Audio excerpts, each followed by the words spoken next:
Student, good morning. आज हम AP पूरा खत्म कर चुके हैं।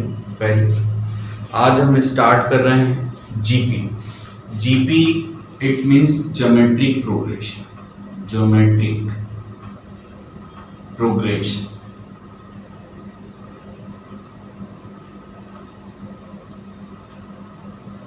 GP, geometric progression.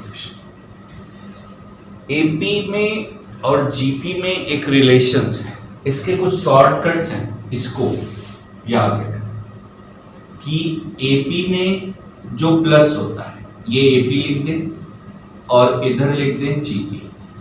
एपी में जो जब प्लस होता है जीपी में वो मल्टीप्लाई, एपी में जो माइनस होता है जीपी में वो डिवाइड, एपी में जो ऐसा होता है 2D, तो ये D की जगह R हो जाता है और ये इसके पावर पे चला जाता है, मतलब R स्क्वायर। तो यानी जब हम AP की जनरल सीरीज लिखते हैं तो कैसे लिखते हैं? A plus D, A plus 2D, A plus 3D, ऐसे लिखते हैं ये AP की। तो हमने कहा जीपी में डी की जगह आर हो जाएगा, तो जीपी में कैसे लिखेंगे? डी की जगह आर हो जाएगा और ये जो एपी में प्लस है वो जीपी में क्या होना है? मल्टीप्लाई। तो ए आर एस, डी इधर चला गया और ये भी मल्टीप्लाई, ए आर की पावर। ये जीपी की सीरीज है। एपी में हम कैसे चेक करते हैं कि common difference same? Common difference कैसे सेम होगा? ये एपी में ऐसे चेक करते हैं, ये माइनस इज इक्वल टू ये माइनस इज इक्वल टू ये माइनस। तो जीपी एपी में ये माइनस हो रहा है तो जीपी में क्या होगा? डिवाइड होगा। A R upon A R square upon A R, यानी क्या होगा भाई? A R upon equal to A R square upon A R equal to A R cube upon A R square equal to, यानी किसी भी sequence को GP में तब कहते हैं, एपी में कैसे बोलते हैं? किसी भी सीक्वेंस को एपी में तब कहते हैं जब इसका डिफरेंस कांस्टेंट हो। तो एपी में हम डिफरेंस बोल रहे हैं तो जीपी में क्या बोलेंगे? रेशियो। यानी किसी भी सीक्वेंस को जीपी में तब बोलेंगे जब इनका रेशियो क्या हो? Ratio second upon first, third upon second, fourth upon third, ये क्या हो? कांस्टेंट। यानी a sequence is said to, a sequence is said to GP. GP मतलब geometric progression. If the ratio of the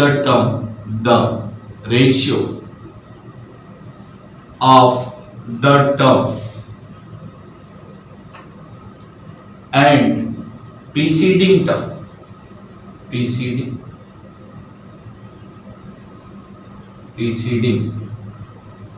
term is always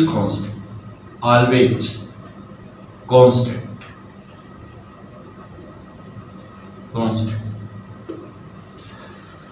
The constant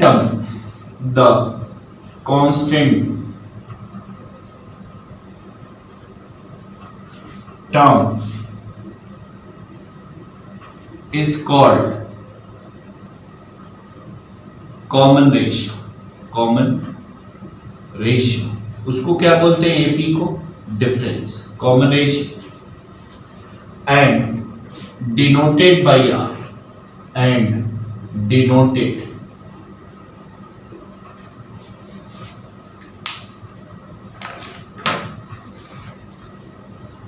denoted by R।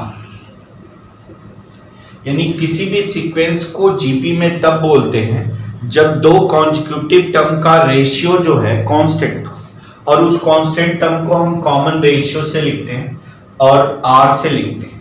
अब हमें general term of GP लिखना है, GP का जो है general term लिखना है। क्या इसको इरेज कर दें कि general term of GP, general term का मतलब nth टर्म लिखना है, तो जीपी का जनरल टर्म हमें लिखना है, जनरल टर्म। देखो इसका फर्स्ट टर्म T1 वो A, अब देखो इसको हम ऐसा लिख सकते हैं A R की पावर 1 माइनस फर्स्ट को, यहां से हमें ये पता लग गया कि ये फर्स्ट टर्म की वैल्यू। सेकेंड टर्म T2, ये क्या लिखेंगे AR, तो ये क्या हो जाएगा A R की power 2 minus T3 AR square AR की पावर 3 माइनस, और इसी तरह से Tn यानी लास्ट टर्म AR की पावर n माइनस, इसी को हम L लिखते हैं। जीपी के nth टर्म या लास्ट टर्म, इसको और हम क्या कहते हैं, इसी को हम nth टर्म कहते हैं, nth टर्म। जीपी के nth टर्म या लास्ट टर्म की वैल्यू AR की पावर n माइनस 1। इसको जरा कंपेयर करो AP के nth टर्म से। हमने देखो AP का जो nth टर्म होता है वो क्या होता है, A plus n minus 1 into D. देखो तुम्हें शॉर्टकट जो हमने यहां लिख रखा है, ये प्लस है तो जीपी में क्या हो गया, मल्टीप्लाई हो गया, ये n माइनस 1 इसके पावर पे चला गया और d की जगह क्या हो गया, r हो गया। तो सीधे अगर तुम्हें AP का फॉर्मूला याद रहे nth टर्म का, तो जीपी का भी nth टर्म कैसे, ये मल्टीप्लाइड इसके पावर पे चला जाएगा और ये प्लस है तो ये मल्टीप्लाई में हो गया और d की जगह क्या हो गया, r। तो ये जीपी का nth टर्म की वैल्यू है AR की पावर n माइनस 1। अब देखो इसके बाद इसका स्टार्टिंग से nth टर्म है, तो ये अगर तुम्हें last term from last term से निकालना, फ्रॉम लास्ट टर्म निकालना,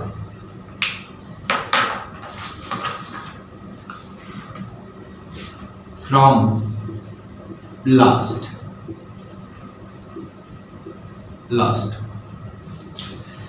देखो जब हम जीपी में कोई सीरीज लिखते हैं तो ऐसे लिखते हैं AR स्क्वायर AR क्यूब ऐसे लिखते हैं, और लास्ट में जो है L लिखते हैं, ये है। तो देखो जैसे AR क्यूब है तो इससे पहले क्या है, AR स्क्वायर है, इससे पहले क्या है, AR, तो L से पहले क्या होगा भाई, इसमें R से डिवाइड कर दें तो ये आ जा रहा है, इसमें R से डिवाइड करें तो ये आ जाएगा, और इसमें R से डिवाइड करें ये आ जाएगा। तो ये हो गया L बाई आर, लास्ट से सेकेंड, लास्ट से थर्ड टर्म क्या होगा, L बाई आर। यानी अगर तुम्हें लास्ट से, जैसे हम तुमसे कहें कि स्टार्टिंग से फिफ्थ टर्म निकालना, तो उसके लिए AR की पावर n माइनस, और अगर हम तुम्हें कहें कि लास्ट टर्म दे रखा है और कॉमन रेशियो दे रखा है और लास्ट से तुम्हें 25 टर्म निकालना है, तो इसका फ्रॉम लास्ट से जो है फर्स्ट टर्म की वैल्यू L। अब सेम ये हम चाहते हैं कि right hand side number of term दिखे और कॉमन रेशियो, तो इसको हम लिख सकते हैं L अपॉन R की पावर 1 माइनस 1, लास्ट से second T2 L by R, तो ये क्या हो जाएगा, L बाई R की पावर 2 माइनस T3 L की पावर R स्क्वायर, इसको हम क्या लिख सकते हैं, R की पावर 3 माइनस।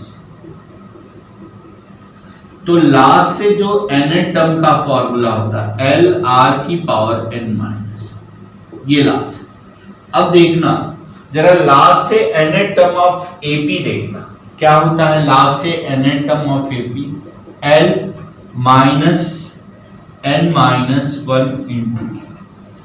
जरा देखना, हमने तुम्हें कहा कि जो जीपी में AP में माइनस होता है वो जीपी में डिवाइड हो जाएगा, तो ये माइनस की जगह ये डिवाइड हो गया, n-1 इसके पावर पे हो गया, यानी r की पावर n-1। तो लास्ट से n टर्म जो होता है l अपॉन r की पावर n-1 होता है। ये लास्ट से n टर्म के फॉर्मूले। अब देखो इसके बाद इसके कुछ क्वेश्चन करें।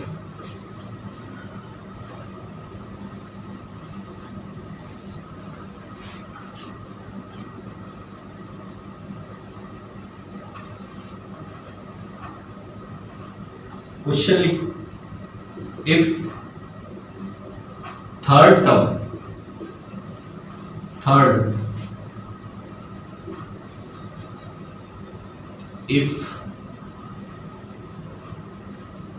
term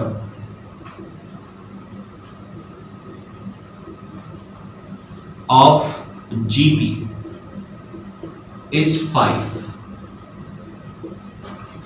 find the product of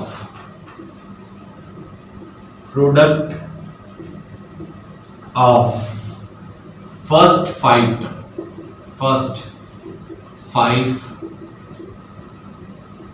term। GP के थर्ड टर्म की वैल्यू 5 है और प्रोडक्ट ऑफ फर्स्ट 5 टर्म हमें निकालना है।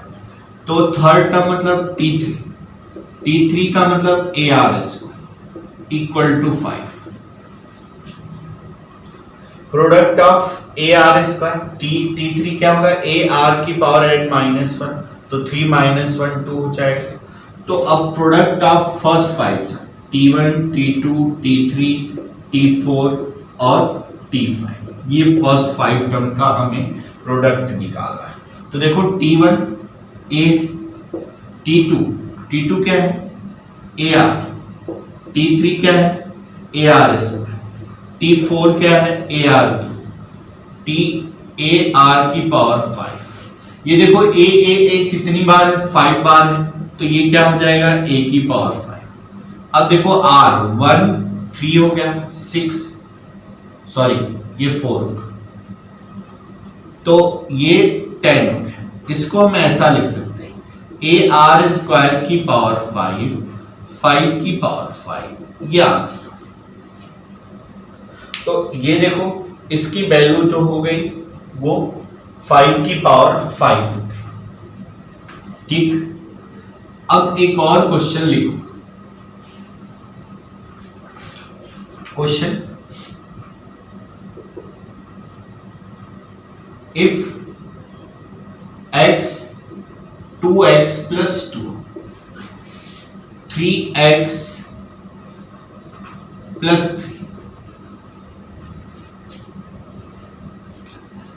are 3 consecutive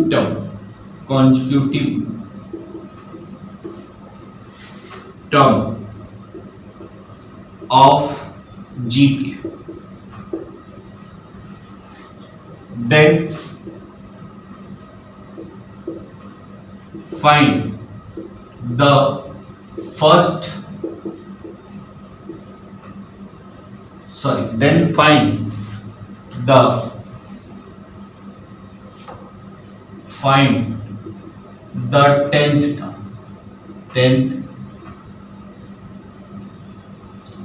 tenth टर्म निकालना।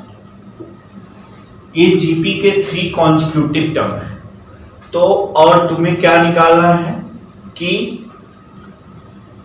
10th टर्म की वैल्यू निकालना है। तो किसी भी सीरीज को लिखने के लिए तुम्हें 2 ही चीज चाहिए, एक फर्स्ट टर्म चाहिए, एक उसका कॉमन रेशियो चाहिए। तो इसका फर्स्ट 3 कॉन्जिक्यूटिव टर्म है, अगर ये जीपी में है तो क्या होना चाहिए 2x plus 2/x is equal to 3x plus 3/2x plus 2, right. अब देखना कि ये 2x plus 2 upon x, 3 common ले लो, x plus 1 upon 2x plus 1, ये कैंसिल, 2 को इधर ले जाओ, तो ये हो गया 4x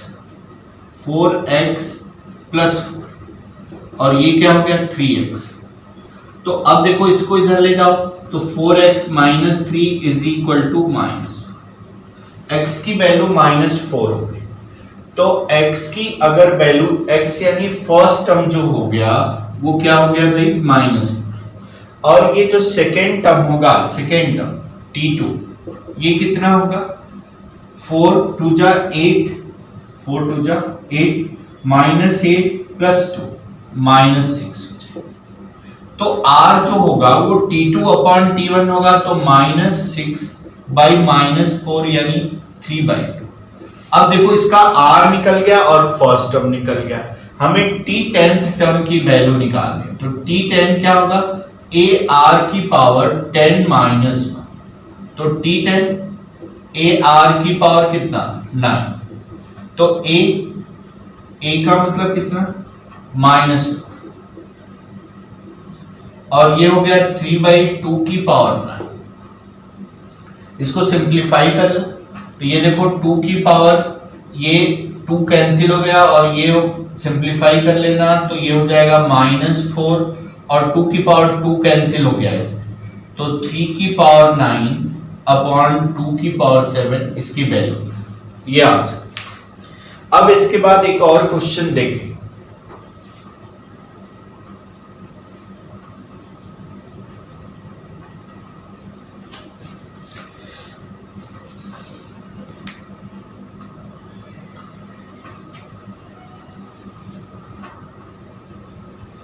The first and second term of a GP question. The first and second term of a GP is x की पावर -4 and x की पावर -n रिस्पेक्टिवली। इसके फर्स्ट टर्म की वैल्यू और सेकेंड टर्म की value है x की power 4, x की power minus, if x की power 52 is 8th term,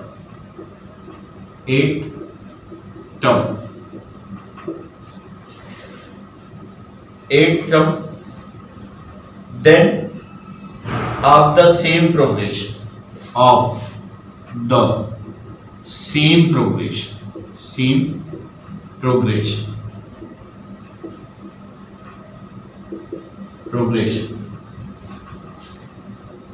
then find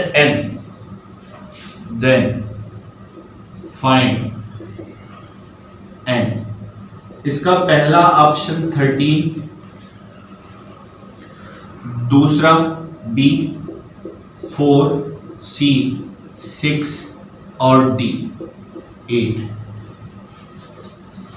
अब देखो फर्स्ट और सेकेंड टर्म T1 यानी A जो गिवन है वो x की पावर -4, और T2 की वैल्यू क्या है भाई, AR, ये गिवन है x की पावर x की पावर n, तो ये अपॉन ये कर दे तो r हो जाएगा, तो ये x की पावर -4, तो r is equal to x की पावर n अपॉन x की पावर -4, तो ये क्या हो गया, x की पावर n प्लस, ये r हो गया, और ये 8th टर्म T8 क्या होगा, AR की पावर 8 -1 यानी 7, T8 की वैल्यू कितनी है, x की पावर 52,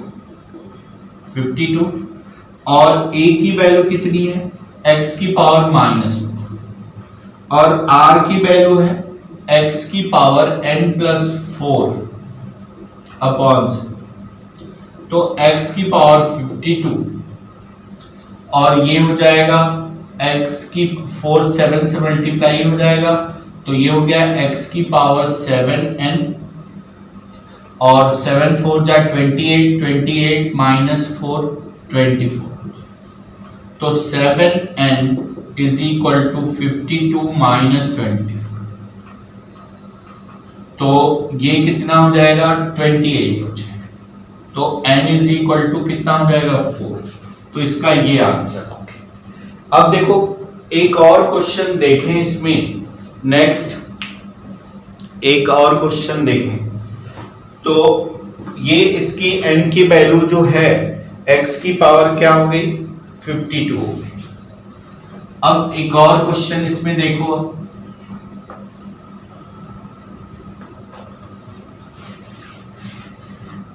लेट क्वेश्चन लिखो, late a1 a2 a3 an are in GP, are in GP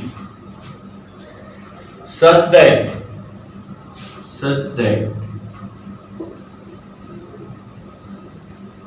a4 upon a6 is equal to 1/4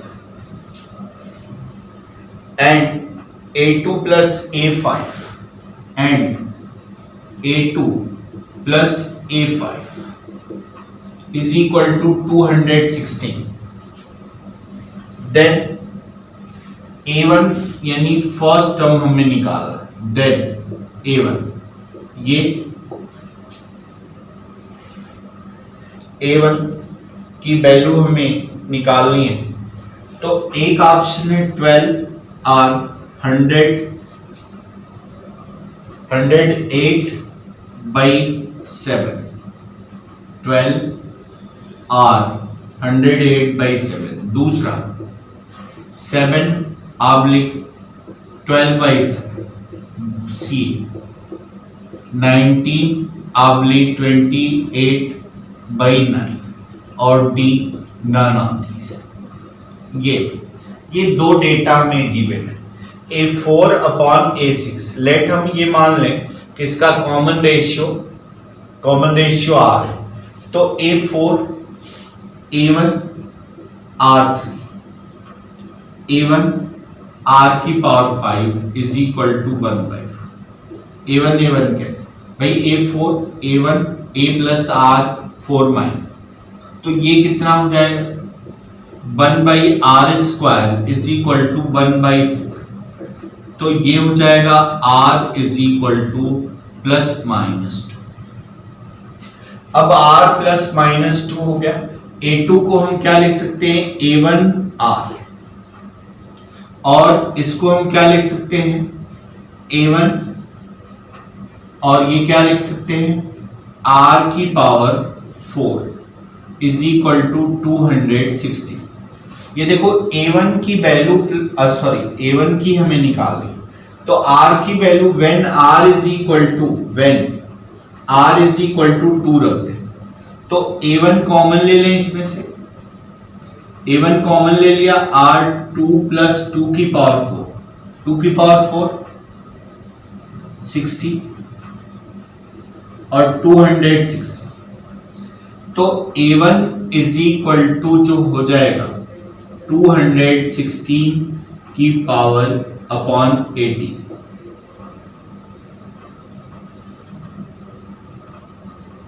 तो ये देखो ये किससे कट करेंगे हम, ये देखो कि 2 से कट करें, 2 9 जा और 208,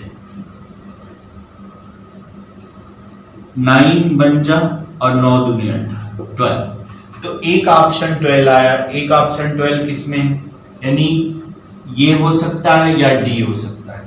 तो एक बार r1 की वैल्यू जो है व्हेन r इज इक्वल, एक तो ये a1 12 आ गए, when r is equal to -2 रख दो, तो यहां -2 रख दो, तो ये हो गया a1, ये -2 और ये +60 इक्वल टू 260, तो a1 इज इक्वल टू 216/14, ये हो गया 108/7, यानी answer A right. Okay, thank you.